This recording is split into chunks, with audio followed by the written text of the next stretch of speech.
In this program, there is no input. You just have the specific requirements here, and you have an output that you would like to compute. So how to compute it? It seems we have x over a range and y over a range. This by itself is a good signal that we have two nested loops.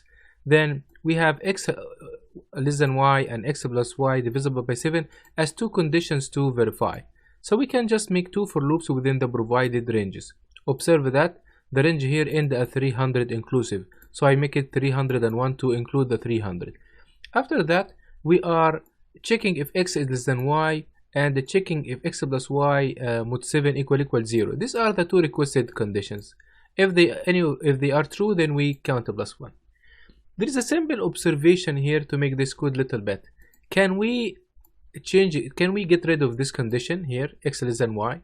So the point is, we start from y and keep going till the case where the y is really after x. So why doing all of that? A better observation is to take the maximum between the 70 and between the x plus 1, so that we satisfy the two conditions. We satisfy that y is at least 70 and satisfy also that y is greater than x. By taking this step, we can start from this very specific start. In this way, we reduce the unnecessary steps here. In addition, we also get rid from one condition, which make things now much more faster. That's all.